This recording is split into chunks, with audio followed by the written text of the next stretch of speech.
Hello! Hi friends. నేను ఈరోజైతే కొబ్బరుండలు అయితే చూపిస్తున్నాను. మీ సైడ్ వీటిని ఏమంటారో కామెంట్ చేయండి.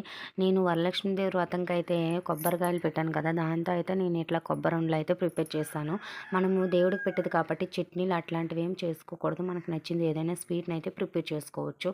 ఈ కొబ్బరుండలకి నాకైతే చాలా మంచి మెమోరీసే ఉన్నాయండి. నిజంగా చిన్నప్పుడు మేము స్కూల్‌కి వెళ్ళేటప్పుడైతే మా అమ్మ రూ. 5 ఇస్తే నిజంగా నేనైతే ఎక్కువగా ఈ కొబ్బరుండలనే కొనుక్కొని తినేదాన్నండి. రూ. 1కి అయితే 4 ఇచ్చేవారు చిన్న చిన్నవి. నిజంగా అప్పట్లో టేస్ట్ అయితే చాలా బాగుండేవి. నాకు ఎప్పుడు తినాలనిపించినా కూడా నేను ఆల్మోస్ట్ ఇంటి దగ్గర ప్రిపేర్ చేసుకుంటాను. దీన్ని చేసుకునే ప్రాసెస్ కూడా చాలా సింపుల్. నాలాగా మీరు ఎవరైనా ఇట్లా కొబ్బరుండలు కొనుక్కొని తినేవారా? అయితే కామెంట్ చేయండి. ముందుగా కొబ్బరి కూర బెల్లం వేసుకొని గ్యాస్ పై పెట్టి మంచిగా ఫ్రై చేసుకోవాలండి. అప్పుడు మనకి లడ్డూలా అవుతుంది కదా! ఫామ్ అయ్యేటప్పుడు దాంట్లోనే కొద్దిగా నెయ్యి అట్లాగే ఇలాచి కూడా వేసుకొని చల్లారాక ఉండలు చుట్టేసుకోవడమే. మీరు కూడా ఒకసారి ట్రై చేయండి. నిజంగా టేస్ట్